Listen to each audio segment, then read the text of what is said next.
Welcome to Inspiration and Transformation from the Banks of the Ganga with Sadhvi Bhagawati Saraswati, an American sannyasi living at the Parmarth Niketan ashram in Rishikesh, India.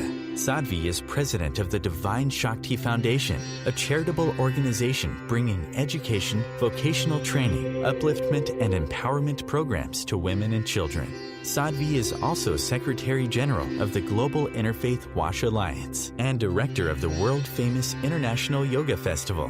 Join the musings of an American sannyasi as Sadhvi shares the wisdom and teachings of her guru, His Holiness Pujya Swami Chidanand Saraswatiji.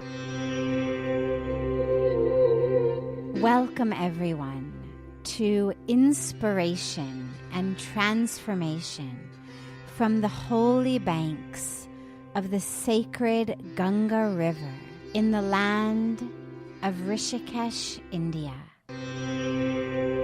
The relationship between cancer and karma is really very much like the relationship between anything and karma.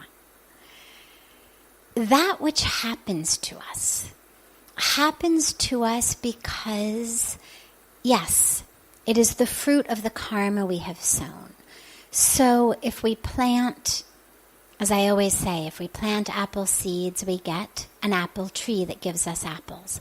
If we plant orange seeds, we're going to get an orange tree that will give us oranges. But here's what's really important. When you look at disease, it's not that you've planted a seed of disease. It's not that we've somehow been cultivating and nourishing a disease the way that you do an apple tree or an orange tree.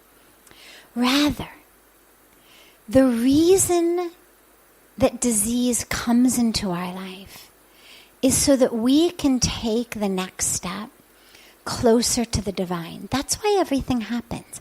That's the ultimate point of the law of karma. It's not just a law of nature that acts in this way or acts in that way. It's not just like gravity that grabs you and pulls you to the ground. Karma is a law of nature, yes, but the ultimate goal of the cycle of karma is to be free of that and to attain oneness with the divine. And so disease does not come to us. Disease does not come to us, that's worth repeating, as a punishment. No one should feel like I've done something wrong, therefore I have this bad karma and I've gotten this illness. No. Yes, sure, there may be some seeds in my life that I can look back on, whether it's lifestyle issues, smoking, tobacco, eating certain things, whether it's genetic issues. But ultimately, what comes into my life comes in so that I can take my next step closer to God. So when we ask, should I fight it or should I not fight it? It's not about fighting it. It's about using it to peel back the layers of who we are, to peel back the layers of ignorance, of ego, of attachment, of identity, of all of the stuff that keeps us stuck, and actually connecting with who we really are. People who have been face to face with death, through serious illnesses, through near-death experiences, always, if they survive, they always come back and say, I wouldn't trade that experience for anything. Yes, I suffered. Yes, I was scared. Yes, I was sick.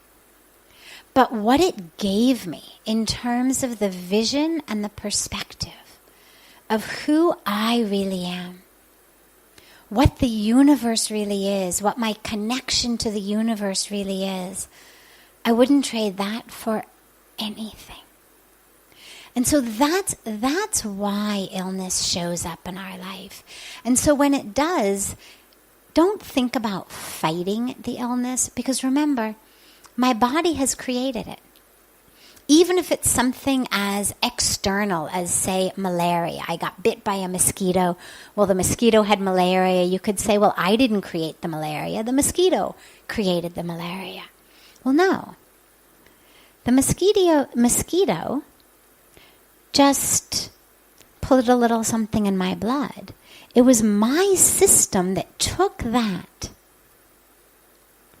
reproduced it, allowed it to enter the cells of my body, allowed it to make me sick.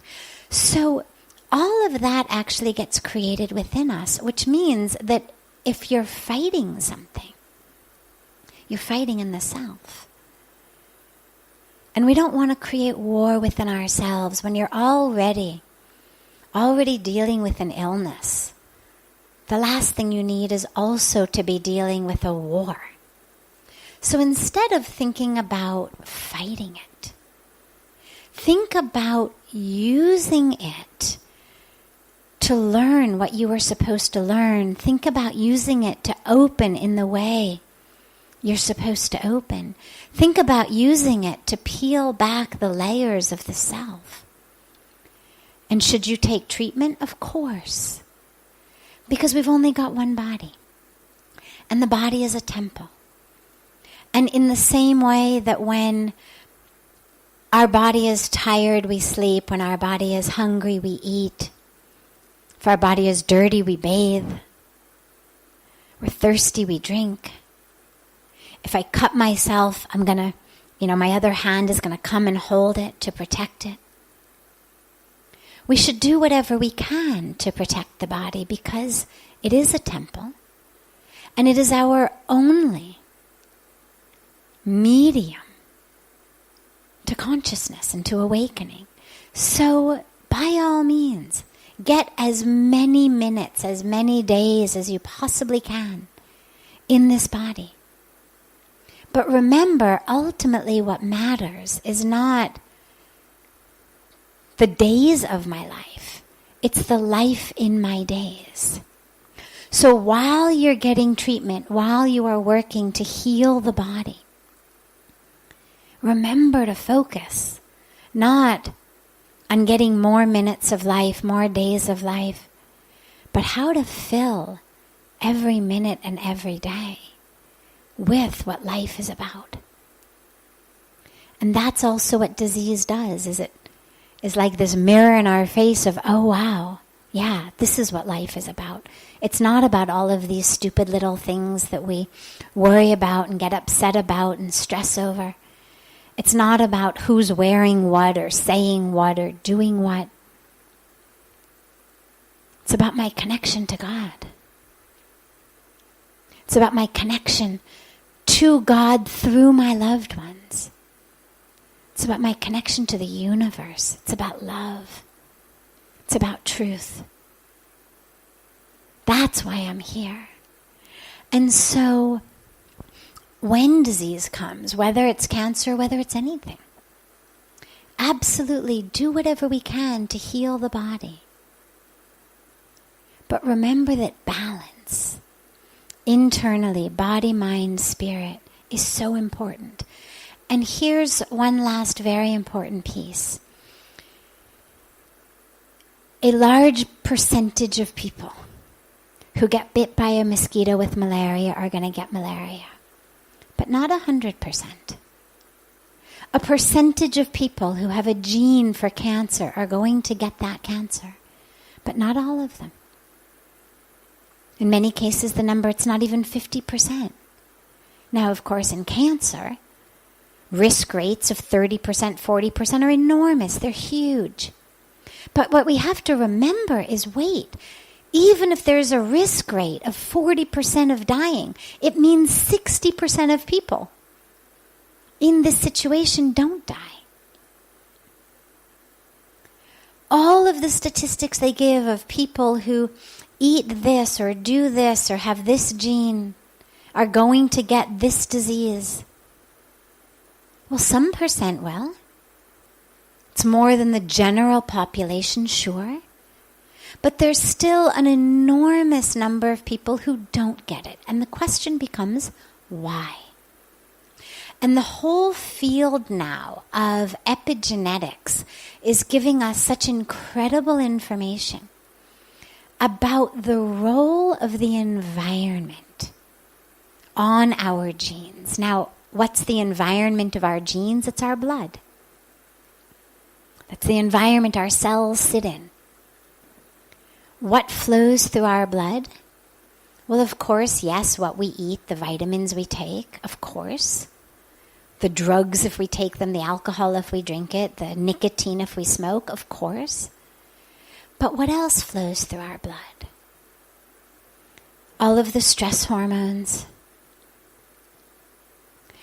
So many of the chemical substrates of our emotions, they now have found receptors for emotional neurotransmitters. Now, neurotransmitters live in the brain. Hormones flow through the bloodstream. We always thought neurotransmitters were only in the brain. It was just a way for the neurons of the brain to talk to each other. But now they have found receptors for emotional neurotransmitters on the cells of the immune system. Well, this is huge because what it means is our emotions, which we thought lived only in our brain, are talking to, impacting, affecting the cells of our immune system which flow through our blood.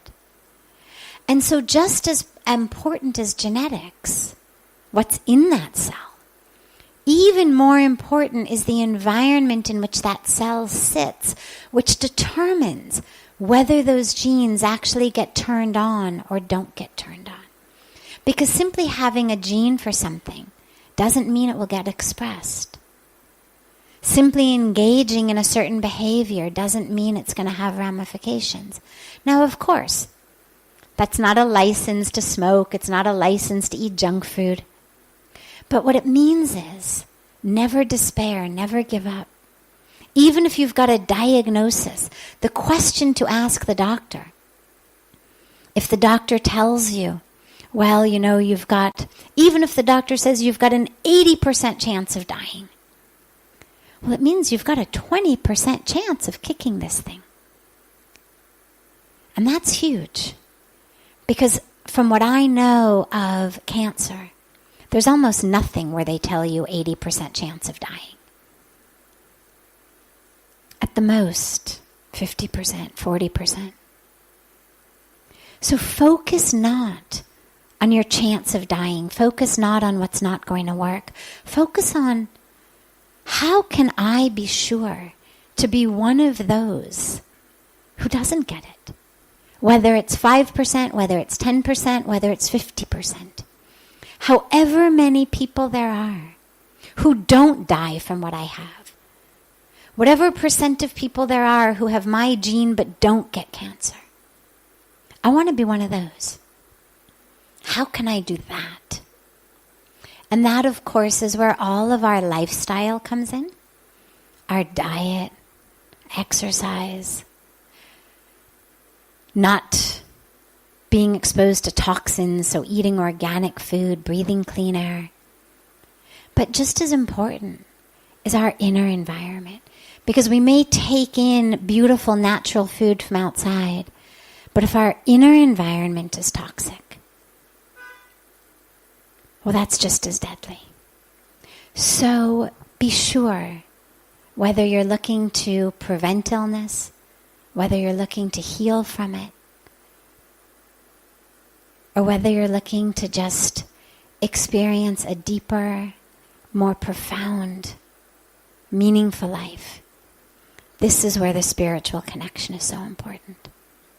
And remember, our thoughts, our emotions, create our world. The outer world and the inner world. The very last point, though, is that doesn't mean you should feel guilty. If you have cancer, don't feel like, oh my God, I've done it to myself. I've thought the wrong things. I was too stressed. No. In fact, don't even wonder why you got it. It doesn't matter. You're here now. What matters now is now what? So instead of using any energy to wonder, why do I have it? Ask yourself, what do I need to learn from it? What layers do I need to peel back? What is it in my life to teach me? Why has cancer showed up in my life? And how can I heal this beautiful temple? In the body, in the mind, in the thoughts, in the emotions, and in the spirit. You're listening to OTR-FM, part of the IOM radio network. Being a radio host on IOM FM allows you to build your show on a rich platform with the power of the internet to fulfill your outreach goals and connect with a very specialized and global online audience, unlimited by time and distance. OMTimes Radio will provide you with web relevance, a recognizable conscious brand, and with the standard of excellence that has accompanied every single Circle of Hearts Radio is a sanctuary on the airwaves. Join me, Grandmother Alaya, in the circle on Sunday 2 p.m. Eastern as I share information to both enlighten and nourish your soul. Hi, this is Christina Ricci with RAIN. Every 2 minutes, another American is sexually assaulted. If you or someone you know has been sexually assaulted, you are not alone. Help is just a call or click away through the National Sexual Assault Hotline. Please call 1-800-656-HOPE, that's HOPE, or visit RAIN.org, that's RAINN.org. Brought to you by RAIN and this station. Welcome back to Inspiration and Transformation. I'm so glad to have you all back here with me. We overcome the fear of loss by recognizing that nothing was ours to begin with. The fear of loss is rooted upon the illusion that I actually still have something in my grip. Right? If I've never had it, I'm not afraid of losing it. If I don't own anything, I'm not afraid of losing it. For example, one of my fears is not losing my diamond earrings. Why? Because I don't have diamond earrings. You can only be afraid of losing your diamond earrings if you've got diamond earrings. So the fear of losing something is founded upon the idea that I have it. Like I have my diamond earrings, so I'm afraid of losing them. But when we think about things more deeply, nothing is ours. Nothing is ours. Every single thing, every person, every ability is being lent to us. Look just over the course of your life. That which we gain, you learn how to be a fantastic baseball player. You learn how to be a great this thing or that thing. Well, give it a few decades. Let the normal course of life go. As the body starts to degenerate, well, you're no longer a fantastic baseball player. We're attached to so much our beauty, our degrees, our titles, our careers. Well, we lose those anyway. Even if nothing happened and we just simply got older.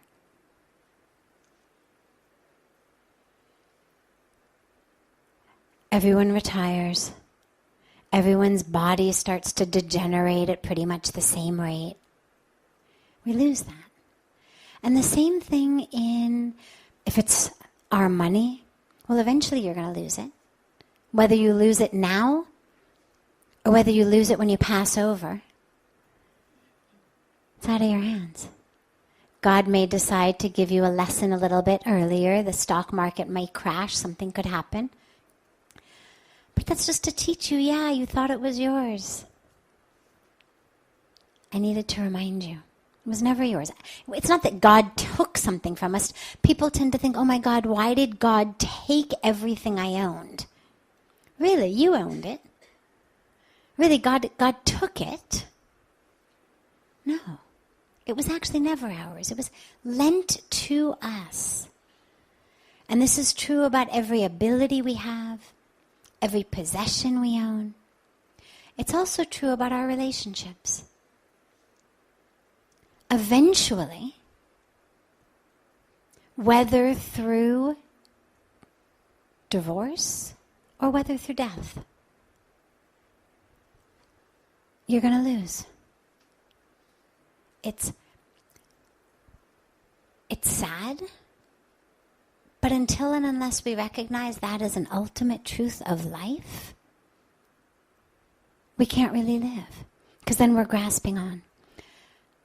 But the lesson in it, the how do I move through this on my path to enlightenment way, rather than just, okay, how do I deal with the fact that I'm going to lose it, is to ask ourselves, well, what is it I don't lose?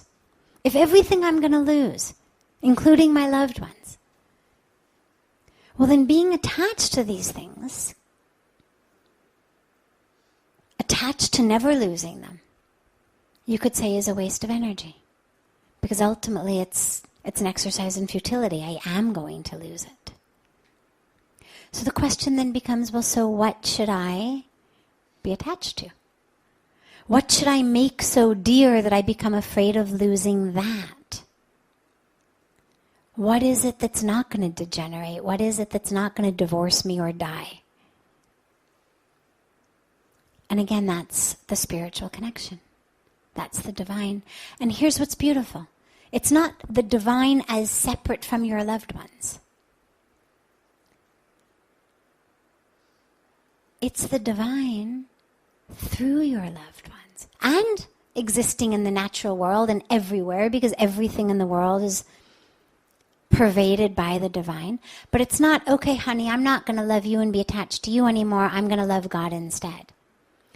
But what it looks like is, okay, instead of being so attached to that really beautiful young face, rather than being attached to that perfect body, rather than being attached to the way that you look in, those clothes, rather than being attached to the way you dance, I'm going to be attached to your essence, to your spirit. Because everything about the body is going to change. Keeps changing. So can I shift? Can I start to be connected to the spirit, the consciousness, the essence, the divine in that being? And that's the only way I've found to overcome the fear of loss. Because either you cut yourself off from life. Okay, I'm going to lose everything, therefore I'm not going to care about anything. But what that does is it literally contracts the heart. What the heart does is it loves. That's what the heart knows how to do. The heart doesn't do science and geometry. The heart loves. And if you prevent it and prohibit it from loving for long enough, it atrophies.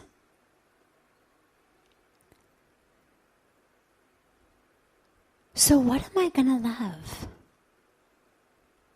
that I can love without fear? It's your essence. It's your divinity. It's God through you. And I can certainly enjoy the form at this moment that the divine is coming to me. And of course, why not? God wouldn't have created so much beauty if we weren't supposed to enjoy it. But just like we don't get attached to the form of a sunset, because we know we've got about 45 seconds before it dips below the horizon, and maybe a minute and a half before the colors start to fade. If you were on the beach and you watched a child crying at the sunset, and you said, what's wrong? He said, it's going, it's going, it's going. You'd say, oh, sweetheart, don't be silly. Of course it's going. Of course it's going. And maybe depending on how old the child was, you'd explain a little bit about the rotation of the earth on its axis, maybe the rotation of the earth around the sun and how it works. And you'd say, sweetheart, every day this happens. And when he said, but I want to hold on to it, you'd say, you can't. This is nature. And it's the same thing. No matter how much we scream, wait, wait, wait. The universe is saying, sweetheart, this is nature. And so we connect ourselves to that which isn't going anywhere, to that which is with us all the time. And then we enjoy, of course, all of the forms. But we never fall under the illusion that by grasping hard enough, we can prevent that sun from setting, or by grasping hard enough, we can prevent the moon from setting, or prevent a green leaf from becoming red in the fall and dropping to the ground. You can hold on to that leaf all you want, it's still going to fall onto the ground. It's nature. And so instead of focusing on that, we focus on that which is unchanging. The presence of the divine. And we try to see how much during the day, in how many different people, in how many different circumstances, can I connect with the divine? Because if the divine pervades everything, it means I have infinite opportunities to see the divine and to connect with the divine. This is OTR-FM, part of the IOM radio network. OMTimes magazine is one of the leading online content providers of positivity, wellness, and personal empowerment. A philanthropic organization, their net proceeds are funneled to support worldwide charity initiatives via Humanity Healing International. Through their commitment to creating community and providing conscious content, they aspire to uplift humanity on a global scale. OMTimes, co-creating a more conscious lifestyle. Do you have time to read that inspiring book or that blog post you've been meaning to get to? In your busy world, how do you improve yourself and keep your life going? I'm Lisa Kay, and my Between Heaven and Earth radio show can transform your life just by listening. Be uplifted with inspiring topics, positive stories, and ideas that really work. Between Heaven and Earth Radio is conscious living for your soul, every Wednesday at 4 p.m. Eastern Time.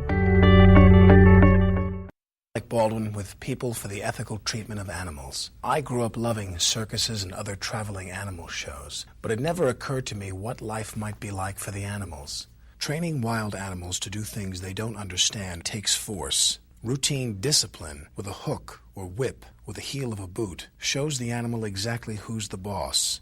Don't patronize animal acts. Please contact People for the Ethical Treatment of Animals. 757-622-PETA. Welcome back. This is Sadhvi Bhagawati Saraswati with inspiration and transformation. There's so many people who are so poor, and how do you look at this suffering? How do you explain this suffering? And I wanted to just address that really quickly. There's a very, very big difference between pain and suffering. And there's a big difference between hunger and suffering, and thirst and suffering. Pain is physical. Take a knife, cut me, I will bleed. My neurons will fire in such a way that my brain registers it as pain, and I will say, ow! And my other hand will clasp it. I'll run for ice. But suffering actually has very little, if anything at all, to do with pain. We tend to think of them as the same thing, but they're really not. And I wanted to address this because the way that the person asked me the question was as though the people here are suffering, when actually what we're seeing is some people in various degrees of physical, perhaps, pain or handicap. People in varying degrees of poverty. But what's really important to remember is suffering is the emotional response. And I come from LA, where the vast majority of the people I know have an abundance of financial resources, an abundance of opportunities, an abundance of health, an abundance of food, an abundance of all of the things that you think the lack of it makes us suffer. And you know what? Most of them are suffering. Because suffering's in our mind. Suffering is not from that which happens outside. Suffering is how I respond to what happens outside. So I could have $5 billion.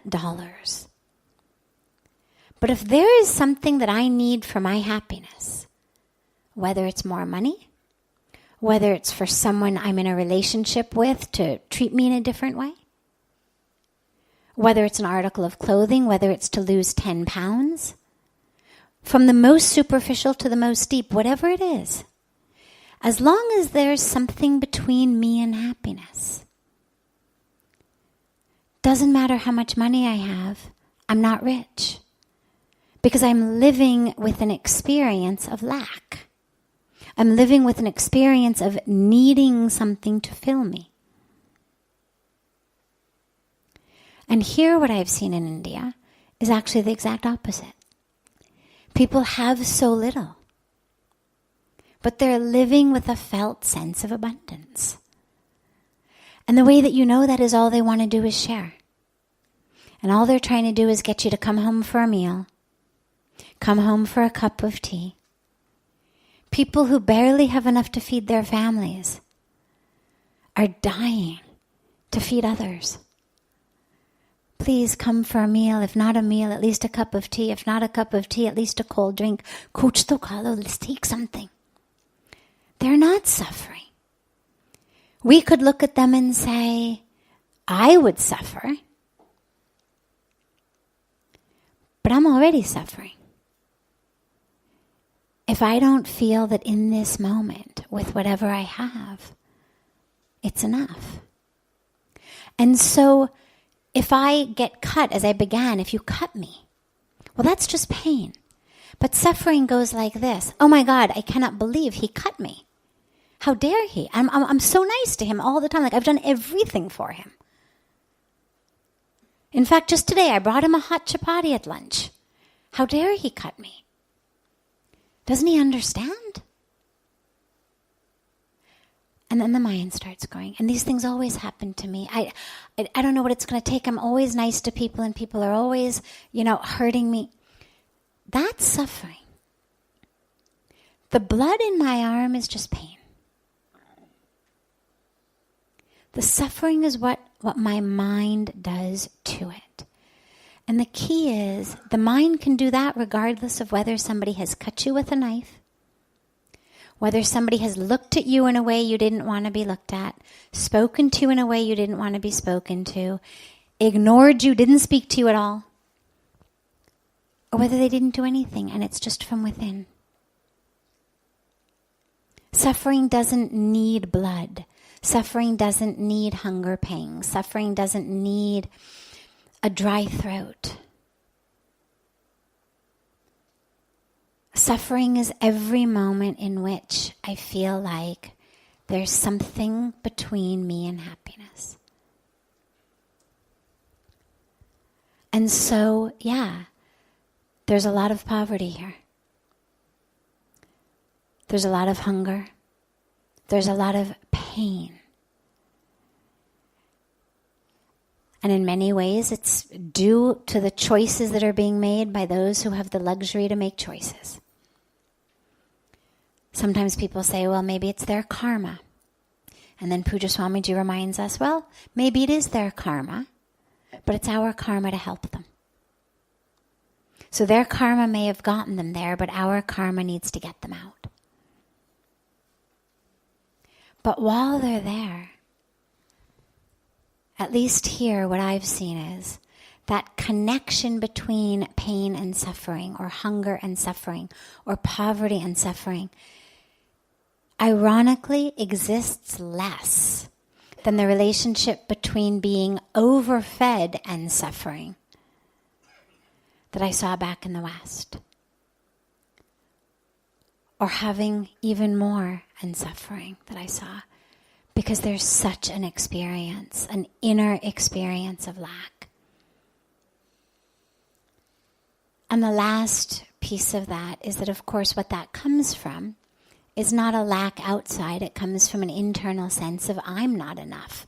And if I'm not enough, then I need everything in the world to fill me. And everything in the world is never going to be enough because, well, all the food I eat, I just keep digesting it. So I'm full for a moment, now I'm empty again.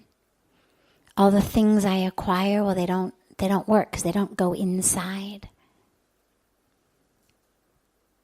And this is where the only answer to that sense of lack, that type of suffering, is an inner connection of inner fullness and an awareness that we are full and that we are abundant.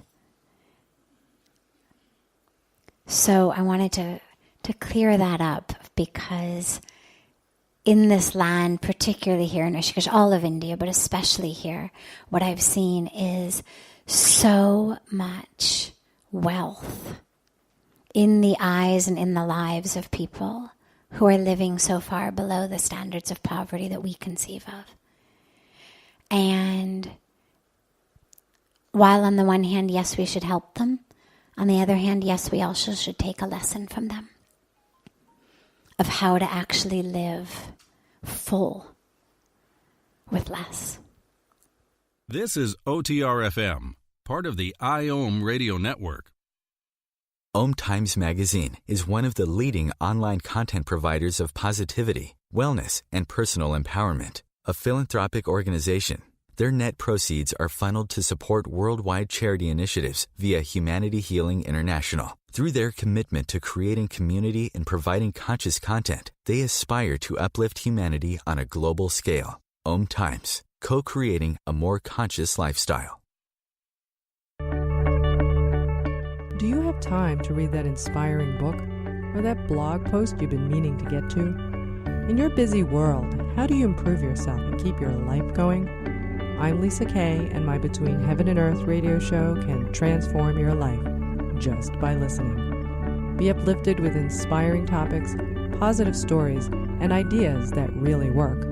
Between Heaven and Earth radio is conscious living for your soul, every Wednesday at 4 p.m. Eastern Time.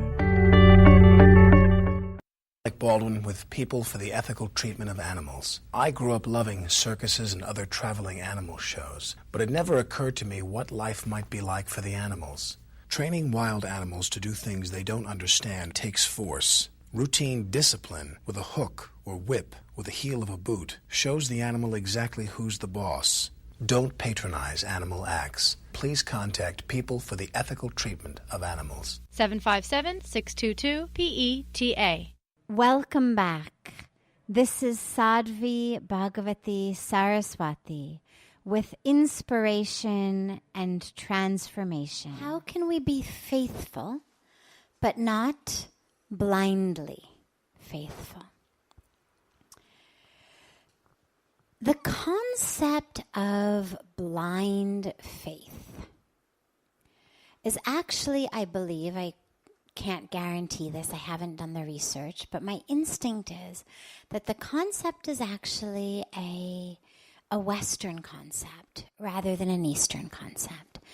Because in the East, in the traditions of India, and as those traditions have gone out into other countries even from India, they're traditions that are rooted in faith, rooted in devotion, and people's lives are fed from that faith, from that devotion. Things happen. You may have faith in someone that it turns out wasn't really worthy of your faith, but nobody ever that I've heard of in history regretted that they had had faith. The faith in and of itself. See, faith has two aspects. The one who has faith and the object of the faith. So if I have faith in you, well, one part of this faith package is you, but the other part is me. And even though it may turn out that maybe you weren't necessarily the right person to put my faith in. I'm so grateful for the experience of having faith. The faith has changed me. There's actually a beautiful story, a very, very traditional, common story of the Indian spiritual tradition of a man who has this guru, and he's got great faith in his guru. And the man wants nothing more than to be able to walk on the water. And he says to his guru one day, "Guru, please give me the mantra so that I can walk on the water." The guru says, "Okay, you've been such a good, faithful disciple. I'll give you the mantra." And he writes it on a leaf. And then he folds the leaf up and he gives it to the man and he says, "Hold this folded leaf in your hand with the mantra written on it, and you will be able to cross the water. But whatever you do, don't open the leaf. The mantra is secret. Just hold it in your hand and you will be able to walk." So the man takes the folded up leaf with the mantra that the guru's written and he walks out onto the water and he's amazed. He's walking. Here he is on the water walking. And about halfway across the river, he gets curious. My God, what is it? What is it that this man could have written on the leaf that has kept me able to walk on the water? I'm defying physics. I'm defying the laws of nature. What could have been written on the leaf? And so he opens up the leaf, and as he opens the last fold, he sinks into the water, and as he's sinking, he catches a glimpse of what's written on the leaf, which is faith. And the story is one that's a very, very traditional story. It has some different incarnations, but a very traditional, fundamental story of this spiritual tradition of India in which faith itself is the magic. It's not so much the object in which I have faith that's the magic. It's my faith which is the magic. And people know that, which is why stories like this come out of this tradition. So I believe that the concept of blind faith, a derogatory, negative term, the concept of sort of faith without my rational mind, faith without my common sense, faith without this tool that has been fine-tuned in the educational system, in the societal system. Faith without that we call blind faith. And so when the questioner asks how to have faith without blind faith, well, we have to look at what does blind faith mean? And why is it a problem?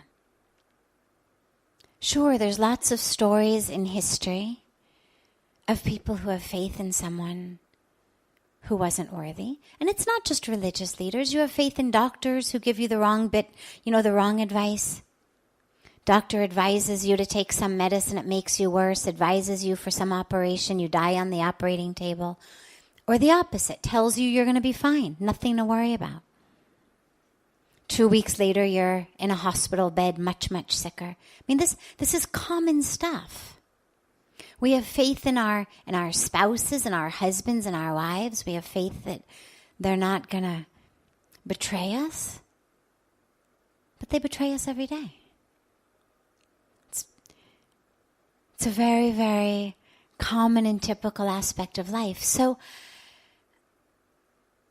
having faith in someone that doesn't turn out to be a perfect vehicle for our faith, they don't turn out to have all of that I have faith that they will. My doctor knows everything. He knows how to heal me. I'm going to do what he says. I will be well.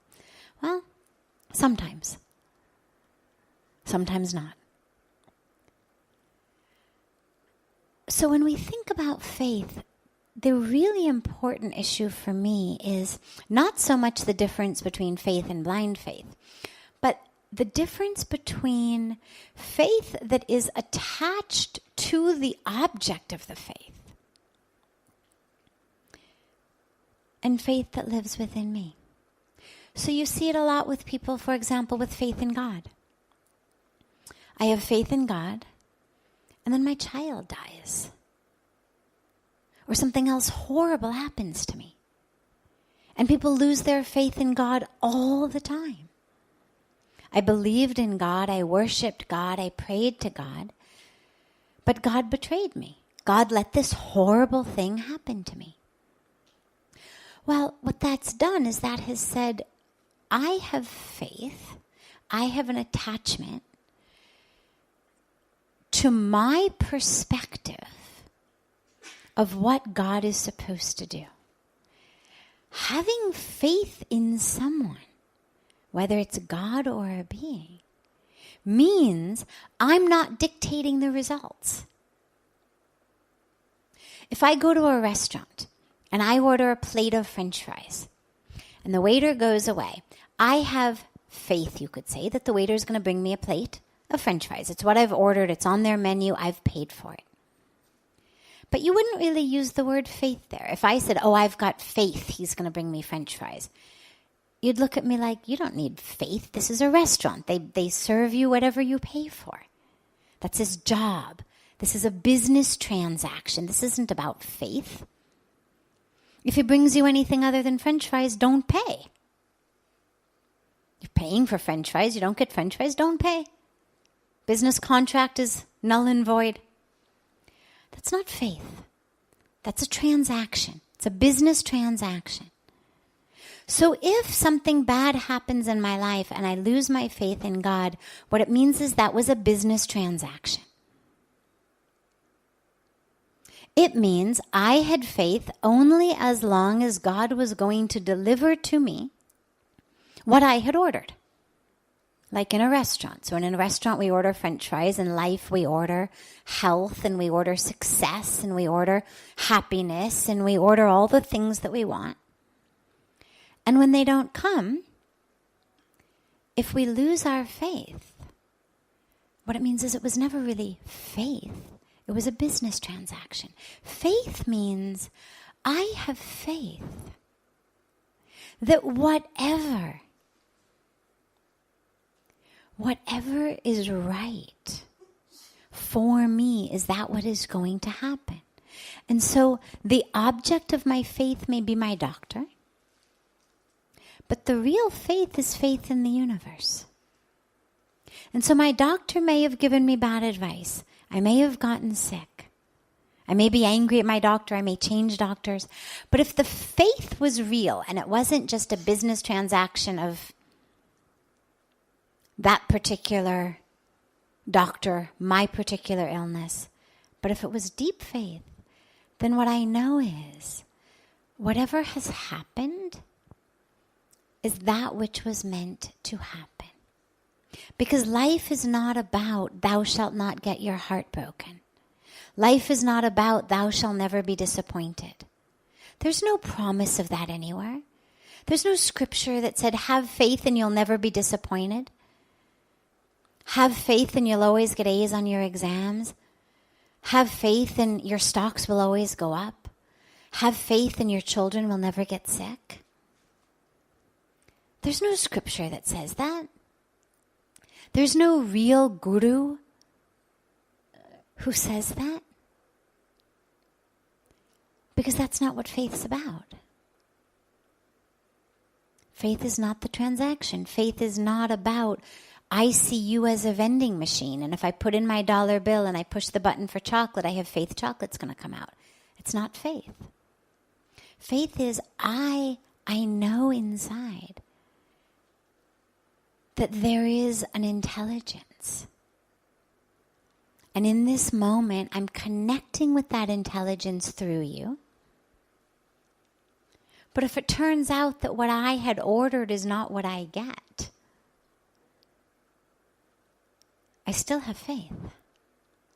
And that's why I believe that the concept of blind faith comes from the West.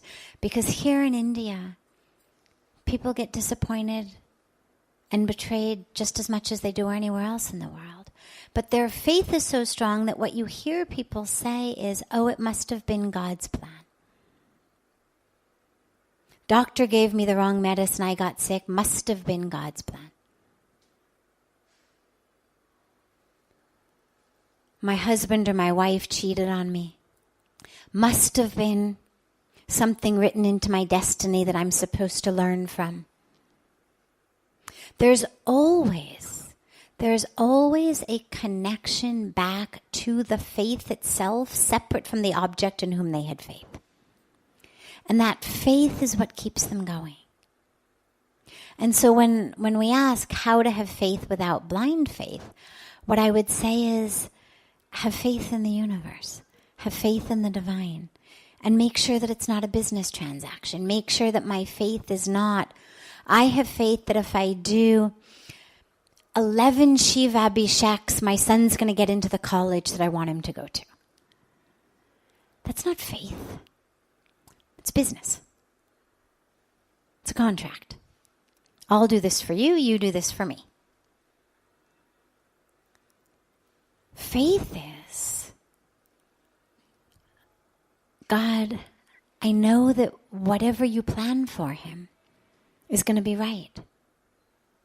Because whatever you plan for all of us is right. And we're in your hands. So that's the faith that actually keeps us going. The only thing that is blind, the only thing that if you say blind faith would be, if I'm attached to you specifically as the vehicle of the divine will, and I refuse to use all of the information that I'm getting. We've got 6 senses, 5 that we usually talk about, and the 6th of intuition. And intuition is just as much of a sense as our other 5 senses. Science just can't measure it, so they tend to leave it out, but it's just as present and just as real and just as true as all of our other senses. So if one of my senses is giving me information that maybe this isn't the right person to have faith in, and I'm not looking at it, that's blind. That's the blind faith. And that's what we need to be aware of. If we're getting the information, well, we have to keep our eyes open. Keep our ears open, and then change what we're doing. But that's the only piece of it that's blind. The rest of the faith is that which, whether the person is worthy of it or not worthy, that's what keeps us going. So we should always hold on to that. This brings to a close this hour of inspiration and transformation. Thank you so much for joining me. I'm so glad to be together with you all each week. And I look forward to being together again next Thursday, same time, on OMTimes Radio.